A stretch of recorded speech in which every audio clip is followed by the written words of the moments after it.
नमस्कार, आदाब, सत श्री अकाल, जय भीम, जोहार। मेरा नाम है नवीन कुमार। यह वीडियो आपकी नजरों से गुजरा हो सकता है। एक मुफ्तखोर बाबा 4.5 करोड़ की पोर्शे कार को लहराता हुआ प्रयाग के माघ मेले में पहुंचा था। इसके पहले उसके पास 3.5 करोड़ की डिफेंडर कार थी। इस बाबा का नाम है संतोष तिवारी उर्फ सतुआ बाबा। वैसे तो सत्तू बिहार में गरीबी का प्रतीक माना जाता है। कहते हैं कि नून सत्तू चाट कर गुजारा चल रहा है, लेकिन सनातन के संतोषवा उर्फ सतुआ ने इसके नाम पर टकसाल खोल दिया। उसी इलाहाबाद उर्फ प्रयाग के कटरा, चांदपुर, सलोरी, दारागंज, तेलियरगंज, ममफोर्टगंज, एलनगंज, म्योर रोड, राजापुर के सीलन भरे कमरों में सालों साल रात रात भर दीदा फाड़ने वाले इलाहाबाद यूनिवर्सिटी के AA, PhD, MBA, MCA, LLB, net, JRF, CSIR और ICSSR की फेलोशिप लिए बैठे पोस्ट डॉक्टरेट साल दर साल फॉर्म ही भरते रह गए और सतुआ बाबा ने उनकी बेरोजगारी की छाती पर चढ़कर चिमटा गाड़ दिया। देखो राजा डिफेंडर, देखो राजा हेलीकॉप्टर, देखो राजा लैंड रोवर, देखो राजा क्रूज, देखो राजा पोर्शे। लोकतंत्र को हमने पाताल में गाड़ दिया है। कोई हिसाब मांगकर दिखा दे, कौन सी नौकरी की, कौन सा बिजनेस किया, कौन सा खेत बेचा, किस बैंक से कर्जा लिया। प्रयाग के माघ मेले में इस देश के साधारण लोगों की मेहनत का मजाक उड़ाता शान से इतरा रहा है संतोषवा उर्फ सतुआ उर्फ संतोष तिवारी। नौजवानों की लंका लगी हुई है और सनातन का डंका बज रहा है। या कहिए सनातन के डंके की शर्त ही यही है कि पढ़े लिखे नौजवान, मेहनत करने वाले मजदूर, किसान, छोटे मझोले कारोबारी, नौकरी पेशा कर्मचारी और हाड़ तोड़कर कमाने वाले अपनी औकात में रहें। पहले भी 3.5 करोड़ की गाड़ी से चलता था सतुआ, लेकिन उससे त्याग की भावना बलवती नहीं होती थी, तो थोड़ा और त्याग किया और दुनिया की सबसे महंगी कारों में शुमार पोर्शे खरीद डाली, और उसका भी सबसे महंगा वाला मॉडल पोर्शे 911 टर्बो। ये एक हाई परफॉर्मेंस स्पोर्ट्स कार है। न्यूज 18, NDTV और नवभारत टाइम्स जैसे मीडिया घरानों ने इस कार की कीमत कम से कम 4.5 करोड़ बताई है। इसके ऊपर रजिस्ट्रेशन और उसके ऊपर इंश्योरेंस और दूसरे टैक्सेस। इसके पहले उसके पास लैंड रोवर और डिफेंडर हुआ करती थी। उनकी भी कीमत 3.5 करोड़ रुपए से ज्यादा थी।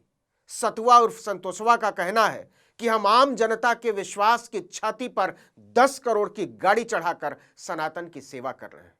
सतुआ बाबा ने इसे सनातन का वैभव बताकर बचाव किया है और कहा है कि कारें आश्रम के नाम पर रजिस्टर्ड हैं, लेकिन आश्रम के पास इतना पैसा कहां से आया, इसका हिसाब वो नहीं देंगे।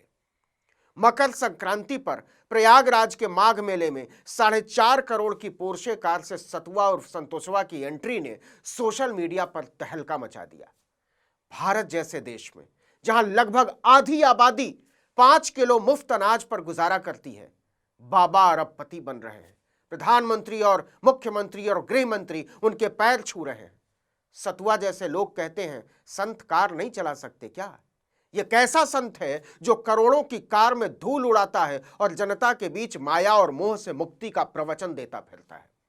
अगर यह संतई है तो फिर अय्याशी क्या है महाराज, विलासिता क्या है, टुच्चापन क्या है? पिछले दिनों सतुआ को प्राइवेट जेट में सफर करते हुए देखा गया था। आराम से पसरा हुआ है। उसके वैभव के आगे मुख्यमंत्री योगी आदित्यनाथ, प्रधानमंत्री नरेंद्र मोदी और गृह मंत्री अमित शाह तक उसके आगे दंडवत रहते हैं। छोटे मोटे नेता परनेता, सांसद, विधायक, मंत्री का जाने दीजिए। पिछले दिनों आदित्यनाथ उससे मिलने पहुंच गए थे। तस्वीरें हैं उसकी प्रधानमंत्री और गृह मंत्री से मिलने की। आगे बढ़ने से पहले जरा मुसलमानी इलाहाबाद और सनातनी प्रयाग के बीच अय्याश बाबाओं की मंडली पर एक क्षेपक सुनते चलिए। इलाहाबाद प्रयाग हो गया और बनारस झूठा, धनी राम का खेत बिक गया, तार बचाना लोटा, टूटी चप्पल पहन के मनसुख, टूटी चप्पल पहन के मनसुख बोरा उठा रहा है, और हमारा देसी नीरो बंसी बजा रहा है।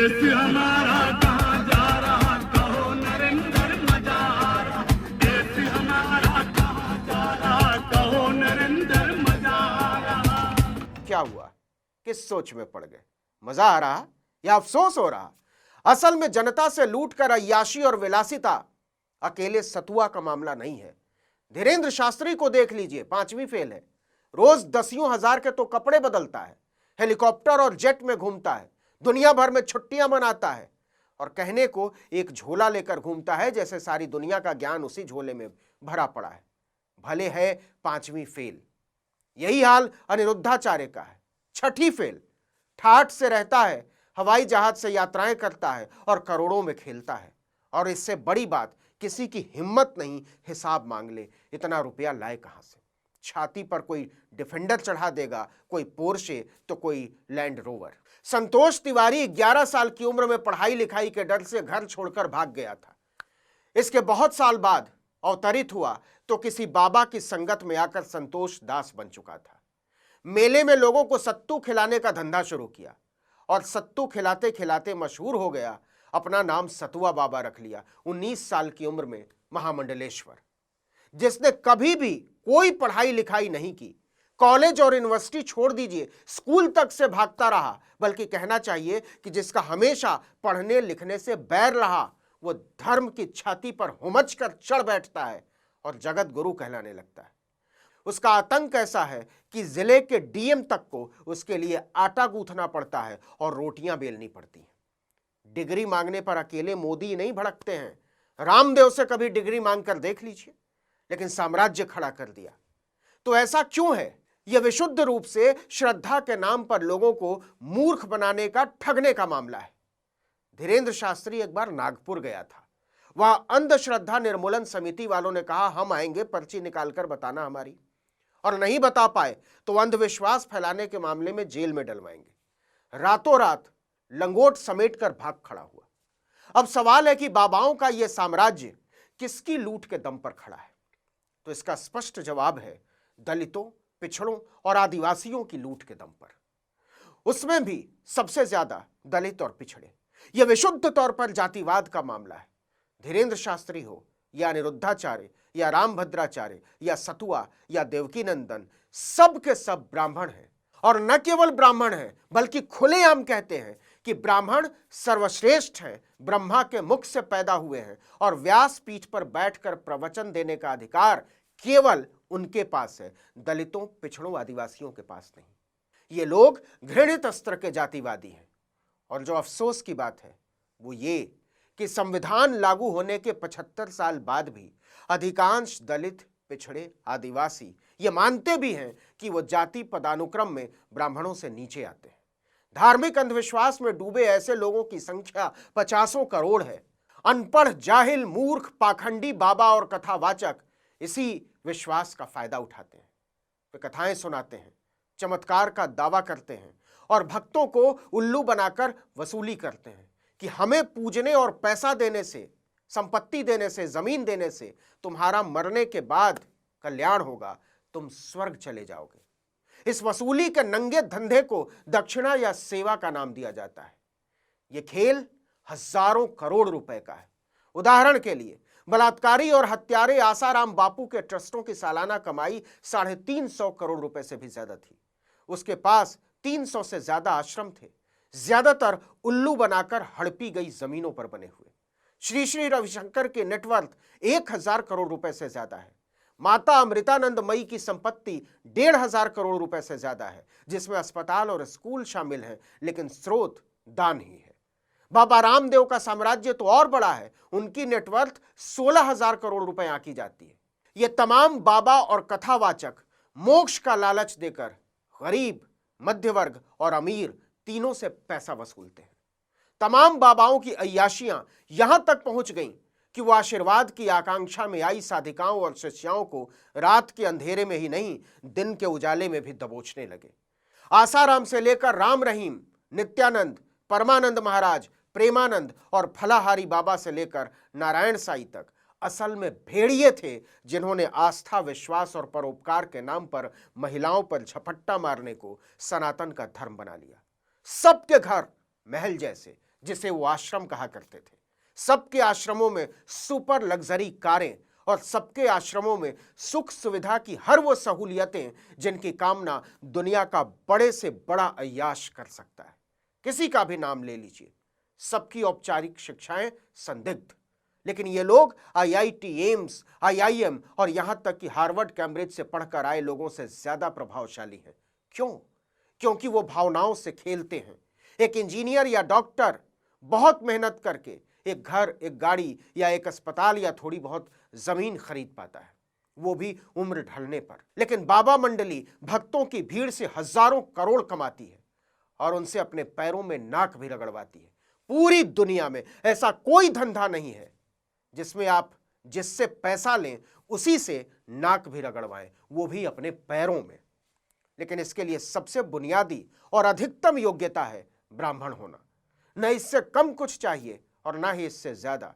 जिसने भी इस नियम को तोड़ने की कोशिश की उसे मिट्टी में मिला दिया गया, उसके स्वाभिमान को कुचल दिया गया। हाल की बात है, मध्य प्रदेश के रीवा जिले में दीपक पांडे ने सनातन का झंडा लहराने निकले रोहित यादव की चोटी ही उखाड़ ली। दलित पिछड़ों की यह मजाल कि चुटिया रखे, अपनी औकात मत भूलना। सीधे ब्रह्मा से कनेक्शन लगाने वाले एंटीना रखने का विशेषाधिकार केवल और केवल ब्राह्मणों के पास है। उसी मध्य प्रदेश के सीधी जिले में एक आदिवासी दशमत रावत के माथे पर बीजेपी के विधायक केदारनाथ शुक्ला के सहायक प्रवेश शुक्ला ने पेशाब कर दिया था।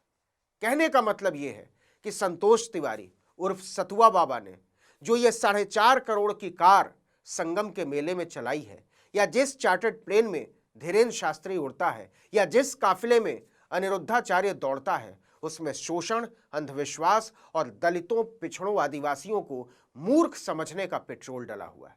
जिस दिन भी इस देश के दलित, पिछड़े, आदिवासी, गरीब इसे समझ जाएंगे, ऐसे ऐसे बाबा सड़कों पर कटोरा लेकर भीख मांगते मिलेंगे। और जिस दिन तक नहीं समझेंगे, देश के बहुसंख्य लोगों को कटोरा लेकर खड़ा रहना होगा। तय आपको करना है, आप कब कटोरा छोड़ना चाहते हैं, आप कब से स्वाभिमान के साथ जीना शुरू करना चाहते हैं। इस वीडियो में इतना ही, लेकिन अगर आपने आर्टिकल 19 इंडिया को अब तक सब्सक्राइब नहीं किया है तो फौरन कर लीजिए। बेल आइकॉन दबाइए, घंटी जैसी आकृति लाइक कीजिए और कमेंट करके बताइए हमारा वीडियो आपको कैसा लगा। हमारा ट्विटर हैंडल है article19_India और मेरा ट्विटर हैंडल है नवीन जर्नलिस्ट। नमस्कार।